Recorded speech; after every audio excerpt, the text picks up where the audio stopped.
Hello दोस्तों, अभी हम मौजूद हैं जंतर मंतर पर, जहां पर हम लगातार प्रोटेस्ट देखते हुए आ रहे हैं। लगातार प्रोटेस्ट चल रहा है अभी तक। और हमारे साथ आज नए मेहमान जुड़े हुए हैं, पंकज जी, जो उन्होंने वो क्या बोल रहे हैं प्रोटेस्ट के बारे में, उनकी क्या विचारधारा है, वही सुनते हैं। तो देखते रहिए आखिर तक। सातों बेटियों की तरफ से एक बात का बार बार ऐलान रहा है कि हम अपने आरोप के लिए नार्को टेस्ट कराने के लिए तैयार हैं और चुनौती दी। हमने भी बार बार चुनौती दी, क्योंकि ब्रजभूषण शरण सिंह दावा कर रहे हैं कि मैं निर्दोष हूं। तो हमने ये दावा चैलेंज किया था कि ब्रजभूषण शरण सिंह, अगर तुम निर्दोष हो तो अपना नार्को टेस्ट कराने के लिए तैयार हाँ करो। तो मैं ये मानता हूं, ये इस पूरे आंदोलन की 1 महीने की लड़ाई में ये मैं मानता हूं कि जीत की तरफ पहला कदम है। पहली बात आपके दर्शकों को मैं बताना चाहता हूं कि नार्को टेस्ट होता क्या है। नार्को टेस्ट में अर्धबेहोशी का इंजेक्शन लगता है। जिस तरीके से आपने कभी देखा होगा आपके जानकार या परिवार में किसी व्यक्ति का ऑपरेशन होने के बाद उसके बेहोशी के लिए टीका लगता है, ठीक उसी प्रकार नार्को टेस्ट के लिए भी अर्धबेहोशी के लिए टीका लगता है।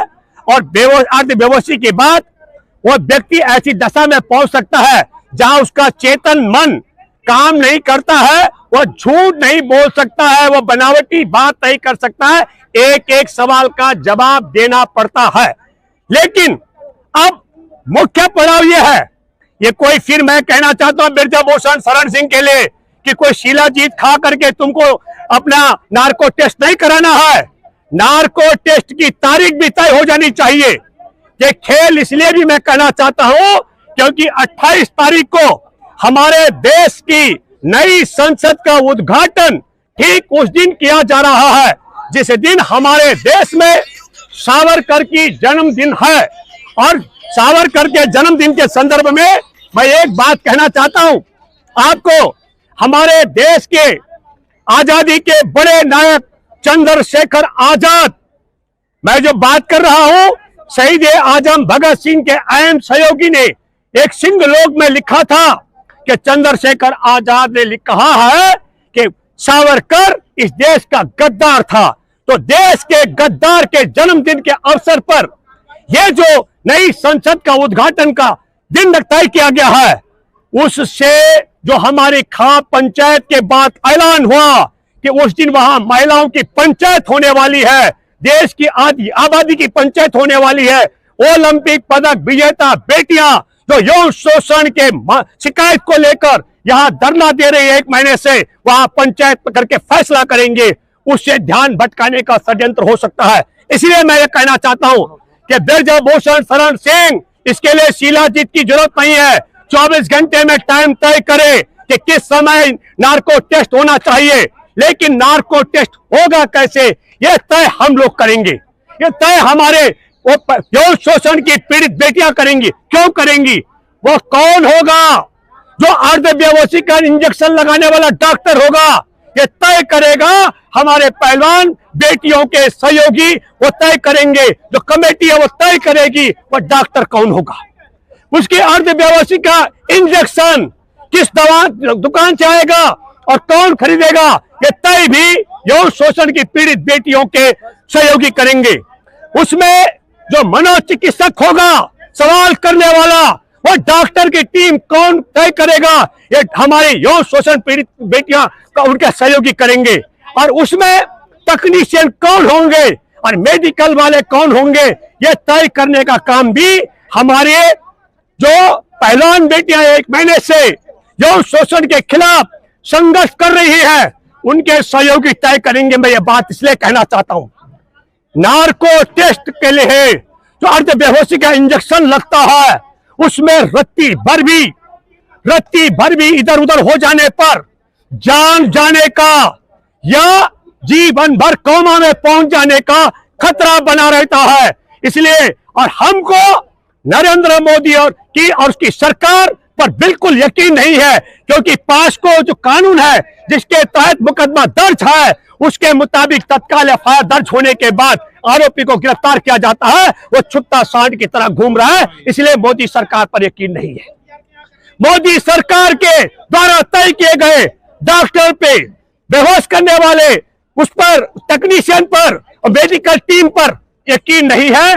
और जो वो इंजेक्शन लाएंगे अर्धबेहोशी का, हो सकता है कि ब्रजभूषण शरण सिंह के देह में नकली इंजेक्शन लगाया जाए जिससे वो अर्धबेहोश हो ही नहीं और वो सारी जवाब सोच समझ के देता रहे।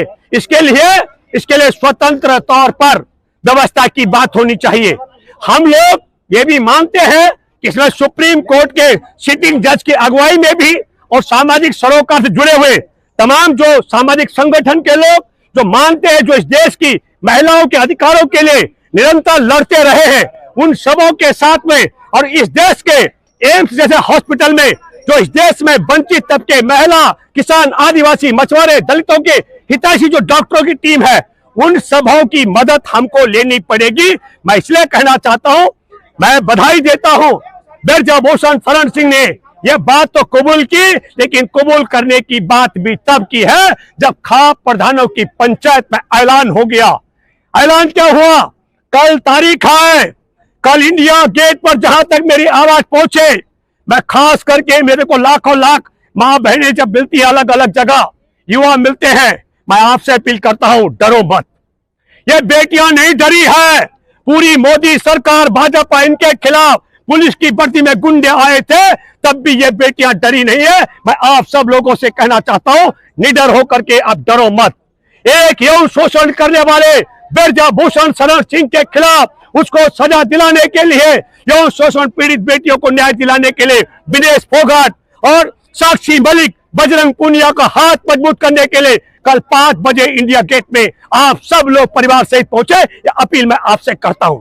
मैं अपील करता हूं आपसे, 28 तारीख को हमारे देश में, देश के कायर, देश के गद्दार सावरकर का जन्मदिन है और उस दिन नई संसद भवन में महिलाओं की पंचायत होनी है। एक भी मां बहन को डरने की जरूरत नहीं है। हम लोग भी तो निडर है। हमने पुलवामा की बात साहसिक तरीके से उठाई, हमारे वरिष्ठ नेता हैं भाजपा के सत्यपाल मलिक, उन्होंने उठाई। उनके चहेतों को सीबीआई की धमकी दी जा रही है, लेकिन सत्यपाल मलिक डरे नहीं। साक्षी मलिक के खिलाफ, साक्षी मलिक की बहन बबीता फोगाट को, विनेश फोगाट की बहन को के खिलाफ उसी की बहन बबीता फोगाट कर दी भाजपा के लोगों ने, लेकिन विनेश अड़ी हुई है, डटी हुई है, डर नहीं रही है। मैं आपसे कहना चाहता हूं, हमने पुलवामा के जवानों की हत्या का मामला निडर होकर उठाया। हमने निडर होकर के उठाया जब गलवान घाटी में जवानों को मरवा करके उनकी चिताएं जल रही थी और तब मोदी कह रहे थे ना कोई घुसाया ना घुसाया है।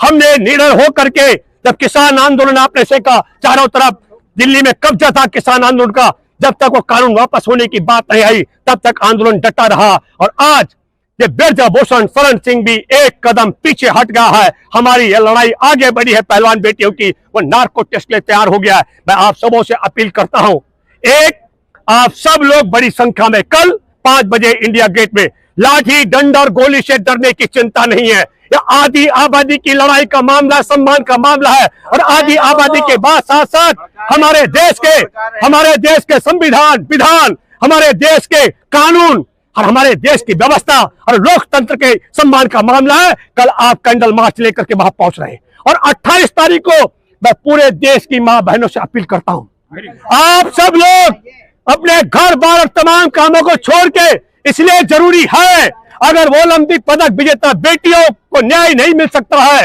तो करोड़ों दलित परिवार की जो बेटियां हैं दलितों की, जो आदिवासी करोड़ों परिवार है उनकी बेटियां हैं, किसानों की, गरीबों की, अल्पसंख्यकों के, इन सब खेतीहर मजदूर मछुआरों की जो बेटियां हैं उनके यौन शोषण के मामले में भी न शिकायत मिलेगी और न उनको न्याय मिल सकता है। इसलिए मैं अपील करता हूं, इस पूरे तबके को, किसानों को, आदिवासियों को, दलितों को, मछुआरों को, अल्पसंख्यकों को, गरीबों को, एक एक महिला को उठ खड़ा होकर के दिल्ली में नई संसद भवन में पंचायत में शामिल होने के लिए पहुंचना है। और आखिरी बात, नरेंद्र मोदी की सरकार जान लो, समझ लो, हम नार्को टेस्ट के लिए तैयार हैं, लेकिन एक बात है, डॉक्टर भी, बेहोश करने वाला भी, तकनीशियन भी, मेडिकल टीम भी और इंजेक्शन का फैसला भी पहलवान बेटियों के सहयोगी करेंगे। धन्यवाद। जय हिंद, जय जवान, जय किसान, जय संविधान।